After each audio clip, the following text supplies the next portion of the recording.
হাওড়ার বেলগাছিয়া এই জায়গার নাম শুনলেই এখন কি মনে আসছে? জলসংকট, ধস, ঘরে ফাটল, মাথার ছাদটুকু নিয়ে অনিশ্চয়তা।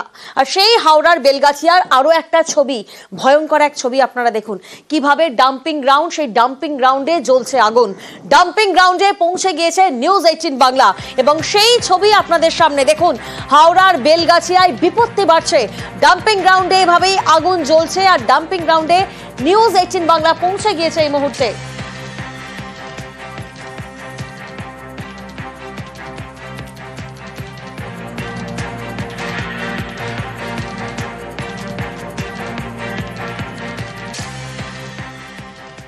ডাম্পিং গ্রাউন্ড, সেখানে আগুন জ্বলছে আর সেখানে পৌঁছে গিয়েছে নিউজ 18 বাংলা এবং আমাদের সঙ্গে আমাদের প্রতিনিধি দেবাশিস এই মুহূর্তে রয়েছেন।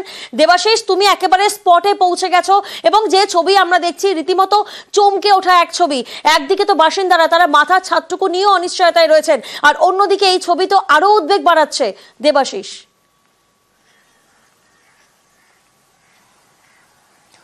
অবশ্যই অবশ্যই একেবারেই উদ্বেগ বাড়াচ্ছে। তার কারণ আমরা যেখানে দাঁড়িয়ে রয়েছি সেটি কিন্তু একটি ভয়ঙ্কর জায়গা। তার কারণ যে কোনো মুহূর্তে আবার নতুন করে ধস, এবং আমরা যখন ওপরে উঠেছিলাম তখন দেখছিলাম যে অংশে আগুন লেগেছে সেখানে হুড়হুড়িয়ে ময়লা গড়িয়ে মাটির একেবারে নিচের দিকে পড়ছে, ফলে এইভাবেই তো দুর্ঘটনাটা ঘটেছিল। এখনো পর্যন্ত গোটা অঞ্চল দেখো, আমি তোমায় ক্যামেরায় লাইভ ছবি দেখাতে পারি, দাউ দাউ করে বিভিন্ন অংশে আগুন জ্বলছে। ফলে এই যে আগুন জ্বলা, অর্থাৎ যেখানে সেখানে মিথাইন গ্যাস রয়েছে সেখান থেকেই কিন্তু এই ধোঁয়াগুলো বেরোচ্ছে এবং কোথাও কোথাও আবর্জনা, সেখানে প্লাস্টিক থাকলে কাগজ থাকলে সেগুলি দাউ দাউ করে জ্বলে উঠছে। ফলে এই মুহূর্তে দাঁড়িয়ে এই যে অংশ, মূলত এই যে পাহাড়টা যেটা আমি তোমাকে দেখাচ্ছি আবর্জনার পাহাড়, সেই আবর্জনা পাহাড়ের একটা অংশই কিন্তু কার্যত ভেঙে পড়েছে, অর্থাৎ এই যে সামনের অংশটা সেটি নিচের দিকে নেমে এসছে। ফলে আরও সময় যত বাড়বে তত কিন্তু বিপদ বাড়ার আশঙ্কা থেকেই যাচ্ছে। তার কারণ এখানকার যারা বাসিন্দারা তারা মনে করছে এই পাহাড়টাকে যতদিন না একেবারে মাঠের মতন করে দেওয়া যেতে পারে বা এর যে চাপ, সেই চাপ যত যদি কমাতে না পারা যায় তাহলে কিন্তু আরও একবার একই ধরনের ঘটনা ঘটতে পারে। সেক্ষেত্রে আরও বড় সড়ো ক্ষতি করতে পারে। তার কারণ যতটা এগোবে এই অংশ ততটা অঞ্চল, অর্থাৎ সামনের দিকের অঞ্চল, বাড়িঘর, সেগুলি কিন্তু ফাটল ধরতে পারে। একেবারেই দেবাশিস, এখনো জ্বলছে আগুন, কতটা ভয়ঙ্কর বেলগাছিয়া ভাগার সরেজমিনে নিউজ 18 বাংলার ক্যামেরা।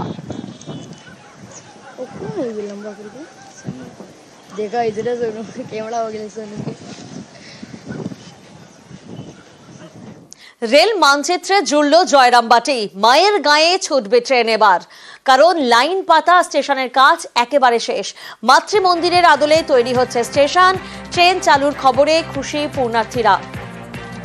আমাদের প্রতিনিধি দেবব্রত এই মুহূর্তে আমাদের সঙ্গে রয়েছেন। দেবব্রত, পূর্ণার্থীরা কতটা সুবিধা পাবে? একদমই দেখো, পুণ্যার্থীদের জন্য একটা ব্যাপক সুখবর। কারণ এতদিনে জয়রামবাটি মাতৃমন্দিরে আসতে গেলে হয় বাস বা ছোট গাড়ির ভরসা করতে হতো, কিন্তু এখন দাঁড়িয়ে কিন্তু ট্রেনের যোগাযোগ হচ্ছে। একদিকে যেমন হাওড়া থেকে আরামবাগ হয়ে জয়রামবাটিতে প্রবেশ করতে পারবে, অন্যদিকে বিষ্ণুপুর হয়েও কিন্তু এই এলাকার মানুষ প্রবেশ করতে পারবে জয়রামবাটিতে। কারণ দীর্ঘদিনের দাবি ছিল এই জয়রামবাটি মাতৃমন্দিরের ট্রেন লাইনের ব্যবস্থা, যে কারণেই বর্তমান মুখ্যমন্ত্রী তৎকালীন রেলমন্ত্রী মমতা বন্দ্যোপাধ্যায় 2000-2001 অর্থবর্ষে এই প্রকল্পের উদ্বোধন করেন এবং সেই প্রকল্প চালু করেন। যদিও বিভিন্ন জটে আটকে ছিল এতদিন, অবশেষে সেই জট কাটিয়ে কিন্তু যুদ্ধকালীন তৎপরতায় এই এলাকায় রেল লাইনের কাজ চালু হচ্ছে। খুব শীঘ্রই কিন্তু এই কাজেরও উদ্বোধন হবে। প্রিয়াঙ্কা, বেশ। গোপীনাথপুরে যে ট্রেন চলবে এটা সবারই একটা মানে কল্পনার বাইরে ছিল, মানে যেটাকে বলা যায় কল্পনাতীত।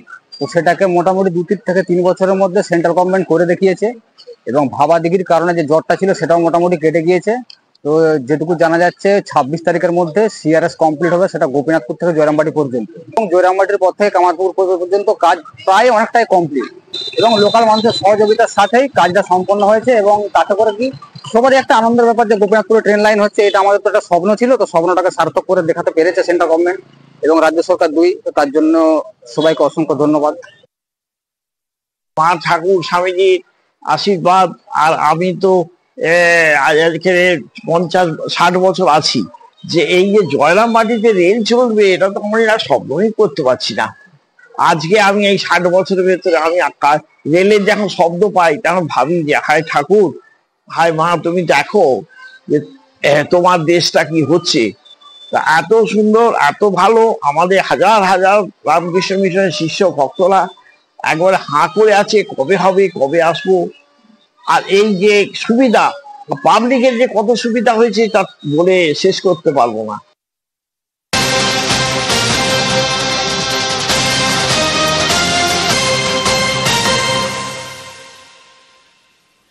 ফের বন দফতরের খাঁচায় চিতাবাঘ। গত কয়েকদিন ধরে চালসায় আতঙ্ক, চিতাবাঘের আতঙ্কে এলাকাবাসী।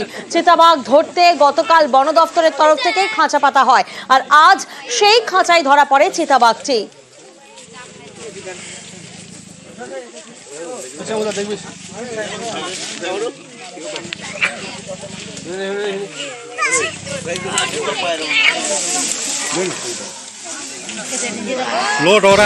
আর এবার দুর্গাপুরের ভারতী এলাকার একটা রাস্তার ছবি আপনাদেরকে দেখায়। দেখুন, এই যে রাস্তার ছবি আপনারা দেখছেন, শুধুমাত্র 10 দিন হয়েছে এই রাস্তা তৈরি হচ্ছিল, 2 কিলোমিটার। আর সেই রাস্তার একেবারে বেহাল দশা, রাস্তা খারাপ হয়ে গেছে। নিম্নমানের সামগ্রী দিয়ে রাস্তা সারানোর অভিযোগ সামনে আসছে, অভিযোগ ঠিকাদারের বিরুদ্ধে। প্রতিনিধি অর্পণ এই মুহূর্তে আমাদের সঙ্গে রয়েছেন। অর্পণ, 1,75,00,000 টাকায় শুধুমাত্র 2 কিলোমিটার রাস্তা সারাই করা হয়েছে, আর 10 দিনের মধ্যে সেই ছবি আমরা দেখছি। কতটা নিম্নমানের সামগ্রী ব্যবহার করা হয়েছিল, পুরসভার অবস্থান কি? দেখুন, একেবারেই কিন্তু দুর্গাপুরের সাতনগরী ভারতী এলাকার 4 নম্বর ওয়ার্ড, সেখানে কিন্তু একটি রাস্তা তৈরি হয়েছিল 2 কিলোমিটার। একটি ঠিকা সংস্থাকে বরাদ্দ দেওয়া হয়, প্রায় 1,75,00,000 টাকা বরাদ্দ দেওয়া হয় ঠিকা সংস্থাকে।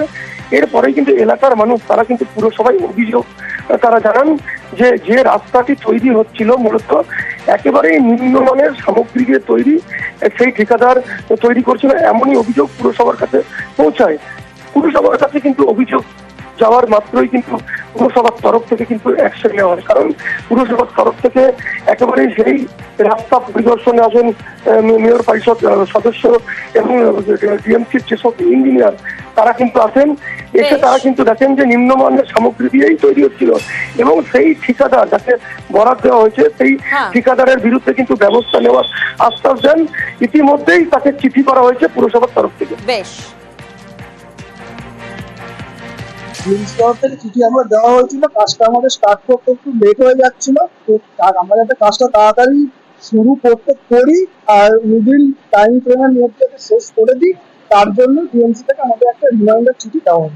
আমাদের সেটা 2খানা চিঠি পাওয়া হয়, তার যথাযথ আমরা উত্তর দিয়েই আমরা কাজটা করছি। লেবার গ্যাং তৈরি করতে বা সেট আপ করতে একটু সময় লেগে যায়, কখনো কখনো আমরা যতটা পারছি তাড়াতাড়ি করে দিচ্ছি আর টাইম ফ্রেমের মধ্যেই শেষ করে দেওয়ার চেষ্টা করছি। ওটা কাজ করার 7 দিনের মধ্যেই সব একদম ফেটে পড়ে একগার। আমাদের ইঞ্জিনিয়াররা গেছিল, 2 দিন জলের জন্য কাজ করতে পারেনি, কাজটা আবার স্টার্ট করবে। যদি আমাদের অফিসাররা আমরা স্যাটিসফাইড না হই, আমরা বন্ধও করবো কাজ, ব্ল্যাক লিস্টও করবো, কারণ 1.5 কোটি টাকার কাজ আছে।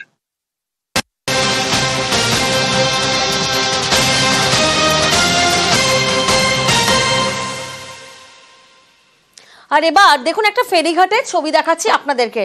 এই যে ফেরিঘাট কতটা বিপজ্জনক এবং কিভাবে যাতায়াত করছেন দেখুন স্থানীয়রা। এই ছবি হাসনাবাদের ডাসা নদীর ফেরিঘাট, যেখানে এক সময় জমজমাট ছিল এই ফেরিঘাট, আর এখন জরাজীর্ণ ফেরিঘাট। কতটা বিপজ্জনক, কতটা ভয়ঙ্কর, কিভাবে দেখুন স্থানীয়রা সেখান থেকে যাতায়াত করছে। যখন তখন কিন্তু বড়সড় একটা দুর্ঘটনা ঘটতে পারে। প্রতিনিধি অনুপম এই মুহূর্তে আমাদের সঙ্গে রয়েছেন। অনুপম, বিপজ্জনক এই ফেরিঘাটে তো নিত্য দুর্ঘটনা ঘটছে, স্থানীয় প্রশাসন বা পঞ্চায়েতের নজরে কি এই ফেরিঘাটের ছবি আসছে না? দেখো, এইটাই সব থেকে বড় কথা, যে এই যে হাসনাবাদের যে ডাসা নদীর যে পারঘাটা বলে যে ফেরিঘাট, সেই ফেরিঘাটটা দীর্ঘদিন ধরে এরকম বেহাল দশা। একটা সময় এখানে একটা ফেরিঘাট ছিল, কিন্তু বহুদিন আগে সেই ফেরিঘাটের অধিকাংশটাই ভেঙে নদীতে চলে গেছে। বাদ বাকি যেটুকুনি রয়েছে সেটারও বেহাল দশা। এলাকার স্থানীয় মানুষ বহুবার স্থানীয় পঞ্চায়েতের থেকে শুরু করে বিডিও অফিস, ব্লক অফিস সব জায়গায় জানিয়েছে, কিন্তু কোনো কাজ হয়নি।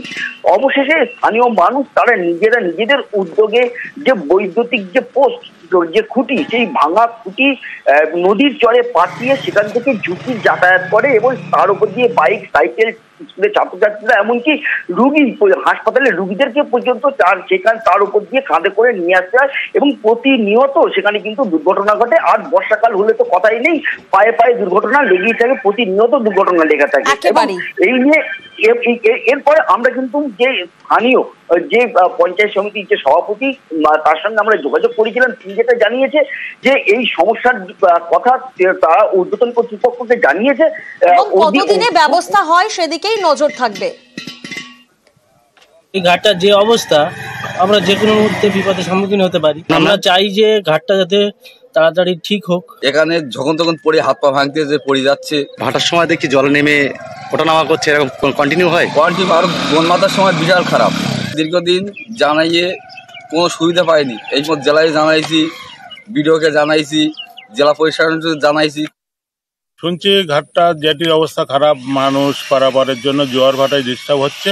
নদী বাঁধ তো ইরিগেশন দপ্তর, আমরা ইরিগেশন দপ্তরে করে যাতে মানুষের সুবিধার্থে ফেরিঘাটটা সংস্কার করা যায়, জেটি ঘাটটা সংস্কার করে মানুষ ভালোভাবে চলাচল করতে পারে, তার জন্য আমরা ঊর্ধ্বতন কর্তৃপক্ষের কাছে যোগাযোগ করে অবিলম্বে তার ব্যবস্থা নেব।